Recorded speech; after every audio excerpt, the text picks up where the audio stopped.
Hello and thanks for checking out TheChartGuys.com. We're proud to be one of the most successful technical analysis communities online, teaching you the skills to become a more confident, effective, and informed trader. Join our community of hundreds of analysts worldwide working together to learn the charts, generate profit, and achieve financial independence. For access to daily live chart analysis and market coverage, a thriving chat community, along with dozens of hours of exclusive educational materials. We look forward to seeing you. Let's check out some charts. Hey everyone, checking in. So the markets had a wild day today, and we were looking for the gap down open with how momentum closed at the end of Tuesday, and I was actually hoping for the gap down open to be looking for the oversold bounce to play out. We opened with the gap down, we got one final push down, we ended up breaking the support level, and while that is worth noting, and it does, again, it shifts the odds slightly in favor of the bears in terms of how we're going to break this pattern. A lot of people would say that we just broke bearish. We only broke bearish by 0.3%. We certainly weren't expecting a lot of follow through as the hourly RSI was down in the teens when that break did occur.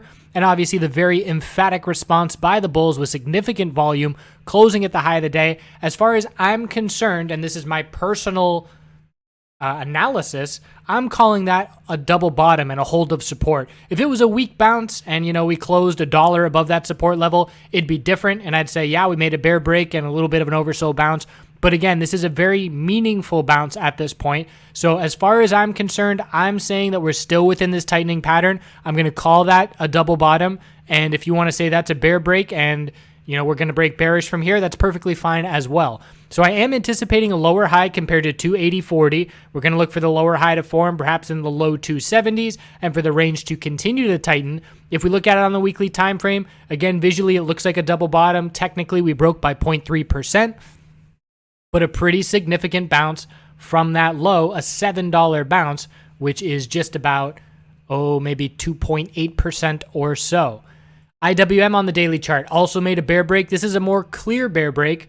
Even though we bounced here, we broke both support levels very clearly and significantly. So anything under 154.48 is just a lower high. We're going to be scouting for the lower high to form. Bears are looking for entries. Bulls are looking to establish bearish positions on daily lower highs to potentially hedge long-term portfolio positions. But IWM just hit the lowest price that we've seen since the February dump in 2018. So that is notable. The financial sector has also broken that support level as well. Now we're just watching, is the tech sector going to break that support level? It's a bit of a different setup. The bulls are hoping for an inverse head and shoulders pattern with the left shoulder. This would be the head, and this would now be the right shoulder, but we're going to have to come up and break 173.31 and 175.58 for a bull break of that pattern. So looking at it on the weekly time frame, we've got our resistance level on a bounce attempt, lower low, lower high, and now the bulls are looking for a higher low. So the financial sector has broken bearish, IWM has broken bearish, SPY has technically broken bearish by 0.3%, and if the tech sector breaks bearish, it's going to get ugly, and that's when SPY is going to be looking back down at its February dump lows down in the low 250s if the tech sector ends up breaking to another weekly lower low. So that's where my focus is in terms of whether or not this market can hold on from rolling over, but it's going to be a very interesting December because we are going to see significant breaks of tightening weekly patterns as we head into 2019. So lower high for the tech sector, and now the bulls are looking for a higher low. Most important support is 161.77. Most important resistance is 173.31. Financial sector, lowest price we've seen in quite some time.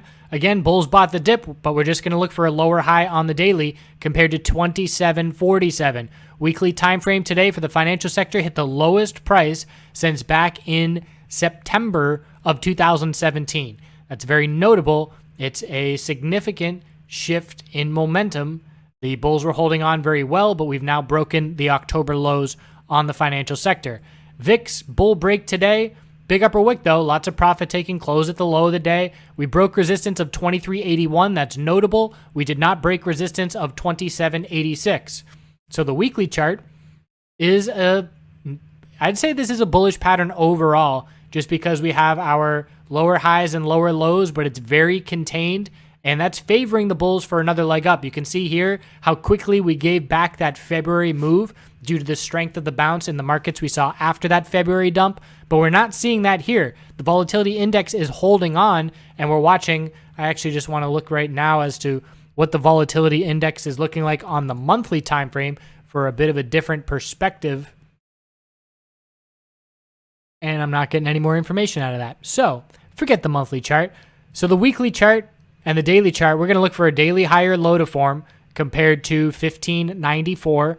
And the question is, can the bulls get over 2786 and 2884? If that does occur, that probably means that SPY is dumping down, breaking the low of the October dump, and heading to the low of the February dump. So at this point, there's two scenarios. We break the triple top and the bulls show back up and we're looking back to all-time highs. That's the less likely scenario for multiple reasons. Number one, the financial sector broke support. Number two, SPY technically just broke weekly support. So in terms of if we had to place bets, we're looking at the more likely scenario that a bear break of the weekly pattern is going to come. The size of this bounce is going to allow us to shift those odds. The stronger the bounce, if we make it up to 277, then we're going to say, wow, that's a significant recovery. And even if we top out at 277, we're still going to give the bulls a chance to try and break that. At that point, it would be a quadruple top to head back towards all-time highs. If this bounce tops out at 271, 272, that's all the bulls can put together. We're going to look for the lower high